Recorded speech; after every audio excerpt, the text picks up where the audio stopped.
to mandated reporter training, types of maltreatment.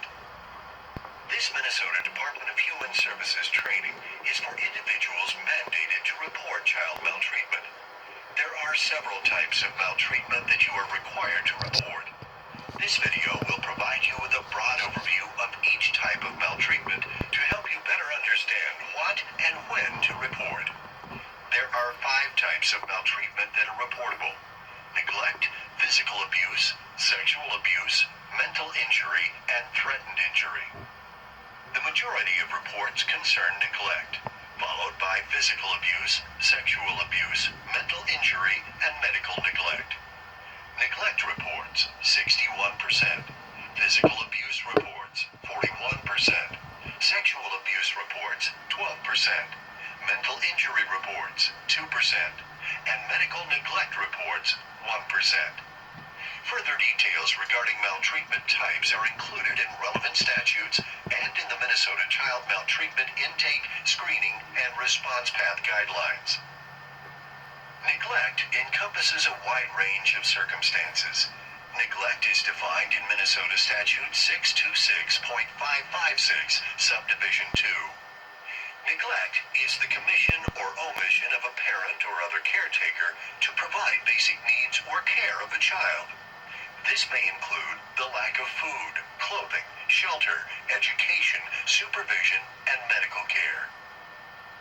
Neglect can include failure to provide food, which results in malnutrition, developmental lags, patterned weakness, inability to concentrate, or a significant growth delay, or a diagnosis of inorganic failure to thrive. Neglect can include failure to provide clothing that is necessary for the weather conditions which would seriously endanger the child.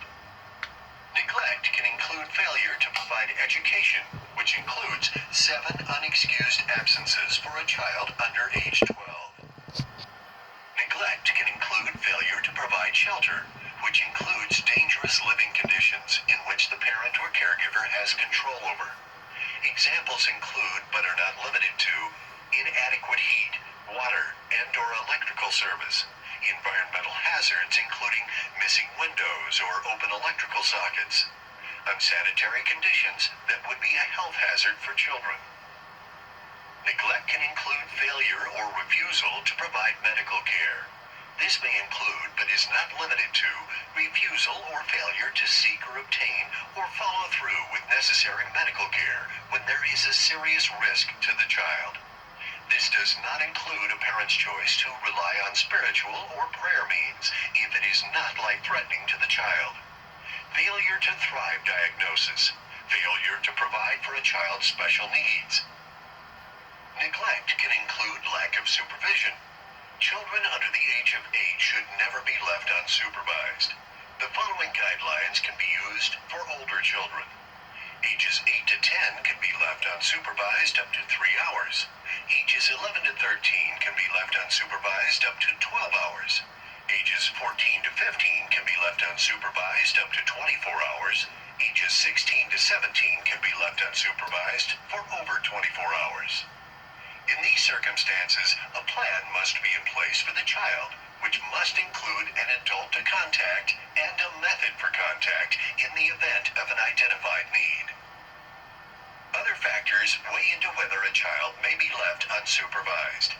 They include, but are not limited to, development, including mental ability or disabilities, maturity level, mental health or behavioral concerns, a child's ability to respond in an emergency, a child's confidence in being left home alone, access to an adult by phone or other means, and access to hazards in the home.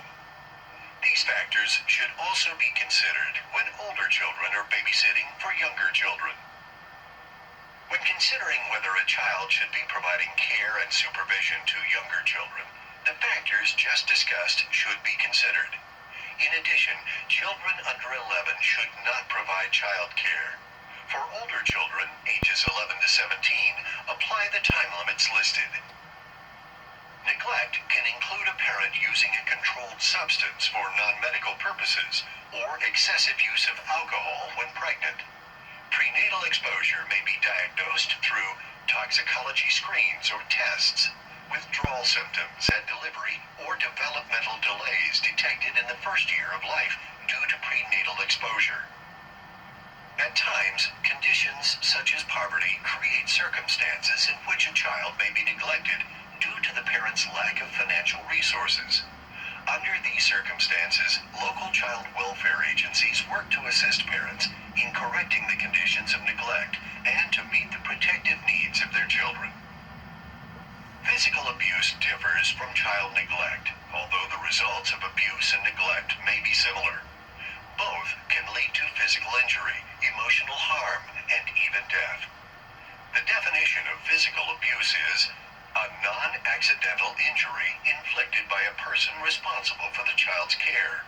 Includes, but is not limited to, marks or bruises, burns, broken bones, internal injuries, unexplained injuries, striking a child with a closed fist, shaking a child under age 3, striking a child under 18 months, interference with a child's breathing, unreasonable physical confinement, and poisoning. A current visible injury is not necessary to make a report. What is not physical abuse? Reasonable and moderate physical discipline that does not result in an injury. Accidental injuries not associated with abuse or neglect.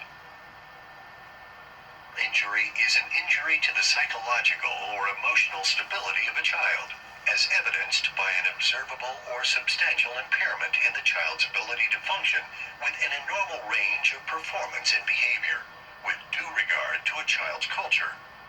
Examples of mental injury include, but are not limited to, extreme regressive behavior or psychosomatic symptoms related to high-conflict situations or parent-child attachment concerns, symptoms of hypervigilance, disassociation, re-experiencing, avoidance, no effect, self-harm, extreme aggression, or problems with eating, sleeping, or toileting that indicate prolonged psychological distress and significant fear of their caregiver, or they share verbal, emotional, or psychological violence they've experienced.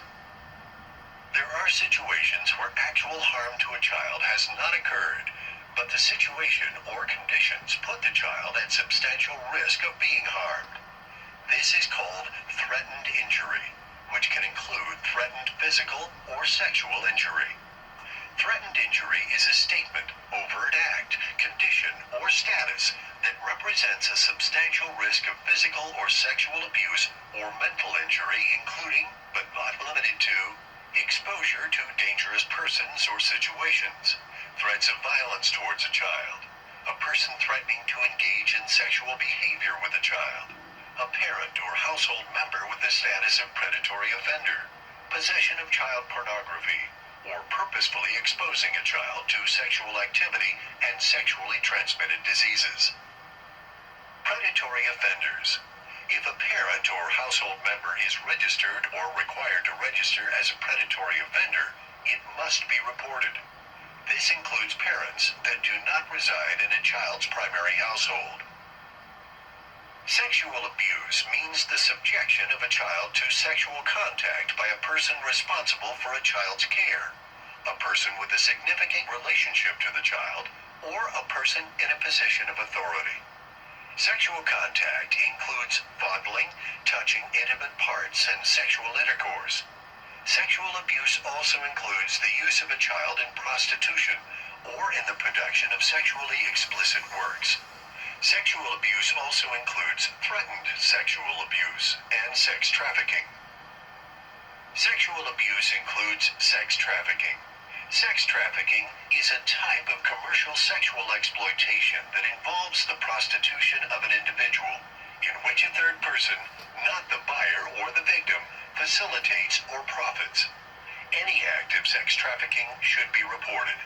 In sex trafficking, the alleged offender does not need to be in a caregiving role, a family member, or a household member in order to be reported, and for the local child welfare agency to respond.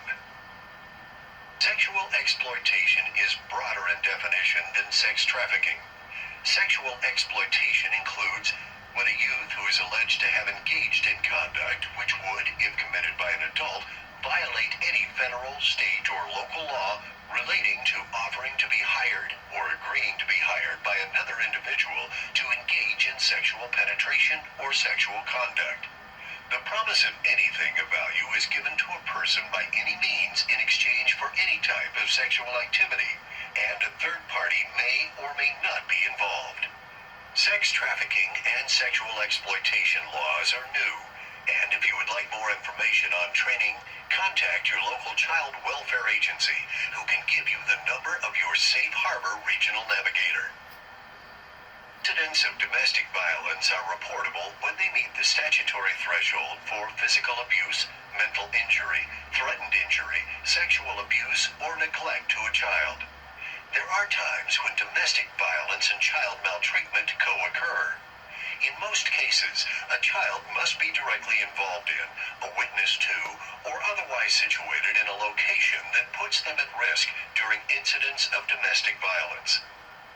Some conditions of domestic violence may meet the definition of threatened injury or mental harm, and may include, but are not limited to, injuries to a parent, caregiver, or offender that are potentially life-threatening, permanent or serious injuries such as broken bones or teeth, burns, and so forth. Weapons were used or threatened. Objects are used as weapons in the course of domestic violence. A child intervenes in the course of domestic violence, such as making a 911 call. A child inserts themselves as a shield to protect the parent, is physically restrained from leaving.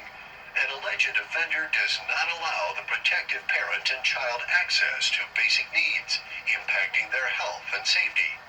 A child is exhibiting observable behavior, emotional or psychological effects due to violence, threats of kidnapping. An alleged offender has killed, substantially harmed, or is making believable threats to do so to anyone in the family, including extended family members and pets, or a child is in fear for their life, their parent, or someone in relation to the incident. Safe place for newborns.